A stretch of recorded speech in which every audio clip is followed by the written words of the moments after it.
My daughter showed up on my porch at 11 p.m., holding a diaper bag and a crying infant. She didn't ask, she told. "I need you to take her, Mom, just for a while." Her eyes were red, and she didn't wait for me to answer before placing the baby in my arms. She had just finalized her divorce. She said she was exhausted, broke, and on the edge. She said she needed time to get her life back together. And then she got in the car and left. That was 4 months ago. The baby's name is Ellie.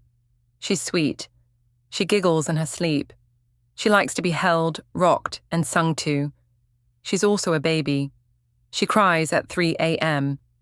She needs feeding every 2 hours. She throws up on everything. I'm 62.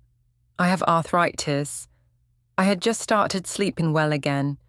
I was learning how to enjoy silence, how to travel, how to take long baths without anyone knocking. I raised 2 kids. One of them is now asking me to do it all over again. I love Ellie, but I didn't sign up for this. My daughter calls every few days. Sometimes she cries. Sometimes she talks about the gym, or a date, or a job interview. She never says when she's coming back. She never asks how I'm doing. 2 weeks ago, I called her and said, "This isn't working. I can't do this anymore." And she lost it. She screamed that I was abandoning her, that I was ruining her second chance, that I was choosing myself over family. And for the first time in 35 years of motherhood, I said, yes, I'm choosing myself. I raised my kids. I did the midnight feedings. I worked 2 jobs. I put dreams on hold. I sacrificed. I already did the hard part. Now I'm supposed to rewind and do it again, while she gets to restart her life. When I told my sister, she said, "It's just what grandmothers do." When I told my church friend, she said, "You'll regret this."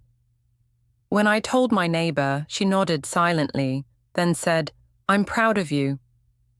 See, no one talks about how many women are silently parenting twice. We call it love. We call it duty. But often it's guilt. It's expectation. It's being trapped between love and survival. Raising a child is not a weekend favor. It's a full-time job. And at 62, I simply don't have the strength, the stamina, or the emotional bandwidth to start again. I don't hate my daughter. She's been through a lot. She made some bad choices. But that doesn't mean I should sacrifice the rest of my life to fix them. I've started calling agencies, looking for temporary foster support. She says if I hand Ellie over, she'll never speak to me again. Maybe she means it. Maybe she's bluffing. But I can't carry this weight just to keep her love. Some people think being a parent never ends, that once you're a mother, you're always on call. But I don't agree. Parenting has seasons, and mine ended a long time ago. Now I want to be a grandmother, the kind who bakes cookies, visits on weekends, and spoils the baby for fun, not survival. I've given everything. Now I want peace. I want sleep. I want to go to bed without baby monitors and guilt. Does that make me selfish? Maybe.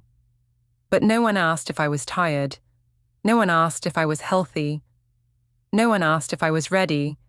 They just handed me a baby and disappeared.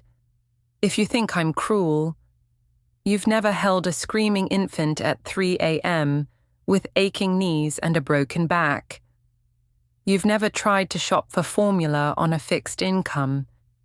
You've never felt the panic of realizing you're too old to do this, but too guilty to say no. So yes, I told my daughter to come pick up her child. I gave her a week. She hasn't responded. I still don't know if she will. Part of me fears I'll be raising Ellie forever. Part of me fears I'll lose my daughter over this.